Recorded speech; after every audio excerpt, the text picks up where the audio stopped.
नमस्कार. आजच्या सत्यकथेत आपलं स्वागत आहे. पण सुरुवात करण्याआधी तुम्ही चॅनलवर नवीन असाल किंवा तुम्हाला अशाच सत्यघटना ऐकायला आवडत असतील तर कथेला लाईक करा आणि चॅनलला सबस्क्राईब करा. कल्पना नावाची एक महिला होती जी आपल्या पती आणि कुटुंबासोबत गावाकडे शेतात राहत होती. एके दिवशी शेतात कामाला गेलेला पती अचानक लवकर घराकडे येण्यासाठी निघाला आणि वाटेत त्याच्याच शेतात त्याला पत्नी तिच्या प्रियकरासोबत अशा अवस्थेत दिसली की ते बघून त्याने तिला जागीच संपवलं. नेमकं काय झालं आणि शेतात काय सुरू होतं, काय घडला, संपूर्ण प्रकार पाहूयात सविस्तर. हिंगोली जिल्ह्याच्या सेनगाव तालुक्यातील मकोडी येथील विठ्ठल सांगळे, वय वर्ष 32, याचा गावातीलच मुलगी कल्पना हिच्याशी विवाह करण्यात आला होता. लग्न झालं त्यावेळी त्यांचा संसार मोठ्या गुणागोविंदाने चालला होता. सर्व काही आनंदित सुरळीत सुरू होतं.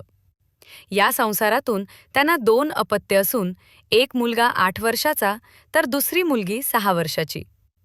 विठ्ठल शेती व्यवसाय करत होता.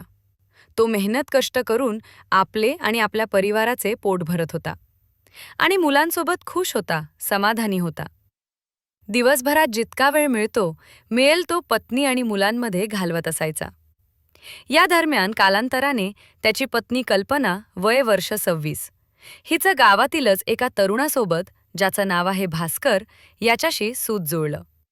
या प्रेमातून ते 2 वेळा गावातून शहरी भागात पळून गेले होते आणि त्यानंतर परत कल्पना हे गावात येऊन आपल्या घरी नवऱ्यासोबत नांदायला आली. परंतु कल्पना हिचा अनैतिक संबंधाचा कार्यकाळ संपत नव्हता. पती विठ्ठल यांनी आपली पत्नी कल्पना हिला अनेक वेळा समजावून सांगितले, परंतु समजावून सांगून सुद्धा तिच्या वागण्यात कुठलाही बदल होत नव्हता. उलट ती कल्पना मुलांचा आणि पतीचा कंटाळा आल्यासारखं वागू लागली. त्यामुळे पती विठ्ठलच्या मनात संशयाची गाठ घट्ट होत चालली होती. त्याच्या बायकोचं वागणं, तिचं सततच घरातून गायब होणं, हे सगळं त्याला अस्वस्थ करत होतं. तिने दिलेला विश्वासघात त्याला असह्य झाला होता. तिचे प्रेम गावातल्या भास्कर खरात सोबत होतं हे त्याला ठाऊक होतं. विठ्ठल सांगळे एका निराश अवस्थेत शेतात काम करत होता. सोयाबीन काढण्याचा वेळ होता, पण त्याचं मन त्याच्या हातातल्या कामात नव्हतं. त्याच्या बायकोच्या परतण्याचा विचार पुन्हा पुन्हा त्याच्या डोळ्यासमोर नाचत होता. ती आता कुठे असेल? ती पुन्हा पळून तर गेली नसेल ना? या प्रश्नांनी त्याला परेशान करून सोडलं होतं. त्यामुळे तो तिला फोन करत होता, पण ती फोन उचलत नव्हती. म्हणून मग त्याने ती फोन का उचलत नाही म्हणून त्याने घराकडे पळ काढला. त्याला असं वाटत होतं की काहीतरी चुकीचं चाललंय घरात. येताच बायको कल्पना त्याला कुठेच दिसत नव्हती. म्हणून विठ्ठल धावतच घराच्या मागच्या शेतात गेला आणि समोरचं दृश्य पाहून त्याच्या पायाखालची जमीनच सरकली. तो आवाक झाला. त्याला वाटलं कल्पना पळून गेली असेल. मात्र ती तर घरामागील शेतात तिच्या प्रियकरासोबत त्याच्या मिठीत होती.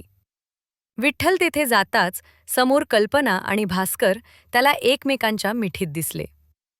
त्यांना त्या अवस्थेत बघून त्याचं मन संतापाच्या ज्वालांनी पेटलं. भास्कर याला बघताच तिथून पळून गेला. पण कल्पना मात्र समजून गेली की आता तिच्या वागण्याचा शेवट लिहिला जाणार. विठ्ठलच्या डोळ्यात अश्रू नव्हते. त्याच्या डोळ्यात फक्त राग होता. तूच माझा आत्मसन्मान लुटलास, हा विचार मनात घोळत असताना त्याने तिच्या कपड्यांनी गळा दाबून तिथेच मारायला सुरुवात केली. कल्पनाने स्वतःची सुटका करण्यासाठी झगडली, पण विठ्ठलचा राग एवढा प्रचंड होता की तिने शेवटचा श्वास घेतला. तिचा प्रियकर, तो तर आधीच पळून गेला होता. त्यावेळी शेतात एक वेळ अशी होती की फक्त तिचं तडफडणं आणि विठ्ठलच्या मनातल्या वावटळीचा आवाज होता. त्याने त्याच्या हाताने तिचं आयुष्य संपवलं होतं आणि त्या शांततेत फक्त तिचा मृतदेह शेताच्या मातीवर पडला होता.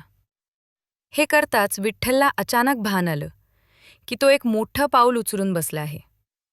आता त्याचं आयुष्य संपलं होतं. मग आता काय करावं?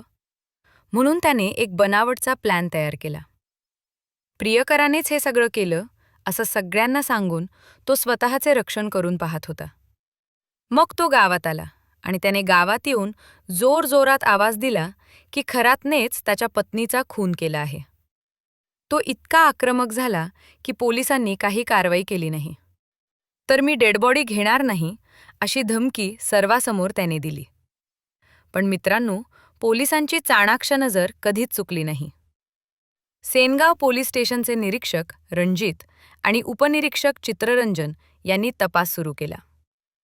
विठ्ठलच्या वागण्यात त्यांना काहीतरी गडबड असल्याचा संशय आला आणि त्यामुळे त्यांनी विठ्ठलच्या हालचालीवर लक्ष ठेवायला सुरुवात केली. त्याच्या हालचालीवर बारीक लक्ष ठेवताच त्याचं खोटं उघडं झालं.